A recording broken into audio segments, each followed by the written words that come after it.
I'm Lisa Raleigh and you're watching Joburg Today.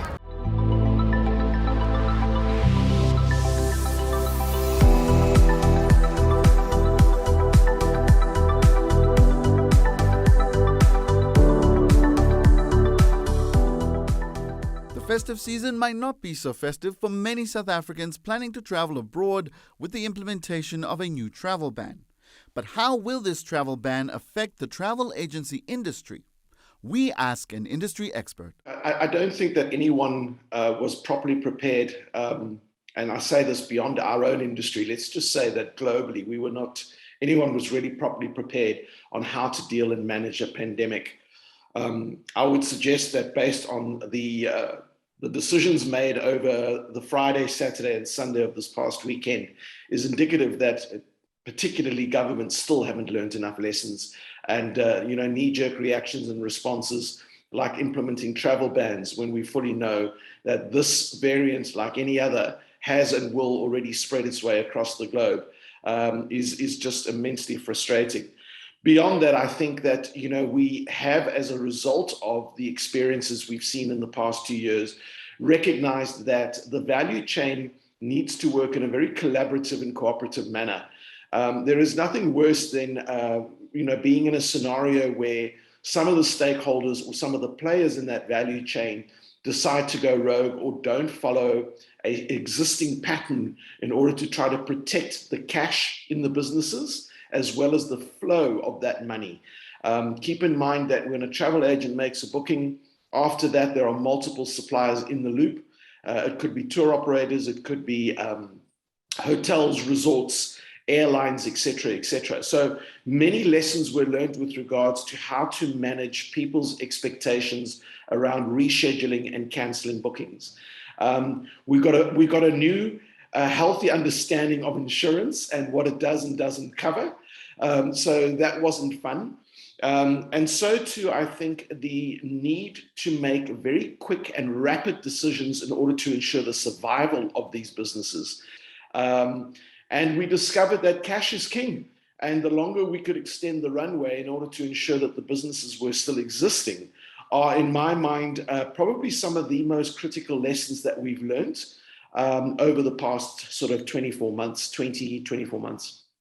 What new innovations has the South African travel agency industry applied in order to not only attract people to South Africa, but also to other continents as well? And is it working? Look, I am more focused in my career and my job to represent South African travel agents who are selling the rest of the world. So for us, the lessons have been more about trying to position the travel agent as the definitive specialist that you are going to work through in order to navigate the absolute mad complexity that travel has become. In fact, the industry has not only seen a massive return of people rather coming through travel agents than trying to do it themselves, but we've also seen a big influx of people coming to travel agents for the very first time. This in recognition of what happened when COVID first struck and how difficult it was to phone a website to get your money back or to try to reschedule a booking with an airline when no one else is on the other end of the line. Travel agents have adopted a very strong understanding of what we call duty of care. And specifically, that's necessary in a government and corporate travel space, because when a company sends an employee somewhere for travel purposes, it is the responsibility of that company to ensure that every effort is being taken to protect and look after that customer. So where should they go? Where shouldn't they go? How should they get there? Where should they stay? Have they got the necessary visas and insurances in place in order to mitigate any potential risk that could befall a traveler? And we're seeing this expanding now into the leisure environment too, where we now see the requirements for PCR testing or rapid antigen testing or vaccination and the applicable vaccination certificates. And because of now including new travel bans and airline schedules changing by the minute, to be trying to navigate this without a professional travel agent seems like a very, very irresponsible thing to do. So that's really where we've been focusing. Has technology come into play? Absolutely.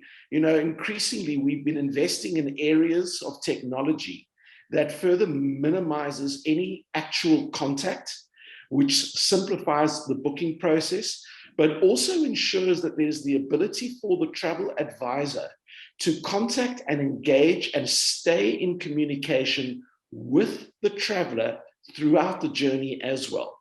So, we are seeing a plethora of new technology entering the marketplace that is not just supporting the booking process, but is also supporting the traveler through the agent throughout the journey. Now, with so much uncertainty about the future of travel agencies within South Africa, how is ASATA managing the anxieties that your members are currently facing?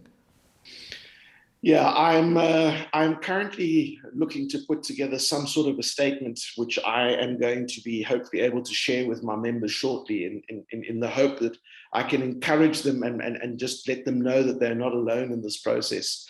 And I'm finding it an extremely difficult piece to write for no other reason than it is an incredibly difficult time for us right now. And all hands on deck right now in trying to assist passengers with rescheduling flights, canceling flights, rerouting. We don't know when and if commercial flights will commence.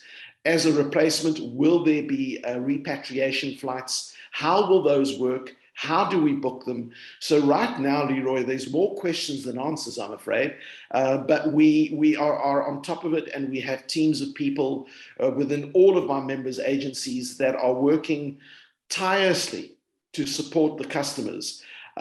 So, that's the one side of it. The other side of it, from our perspective, is to echo strongly the sentiments of the president in his statement last night, which says the only way we are going to navigate our way forward into the new normal is to get vaccination levels to a point where we can say the majority of our population are vaccinated. The travel industry, and I can say this with absolute confidence because I have the full support of my members as well as my board, this industry stands 100% behind vaccinations as the only meaningful manner in which to manage and mitigate the risk that COVID, in all of its variants, presents to us globally. If we want to commit to opening our businesses and opening travel again, we have to show that commitment through vaccinations. There is no way out. The fact that the president is putting a task team together to consider whether certain sectors should have compulsory vaccinations, I also fully support. Again, we are trying to save lives and livelihoods.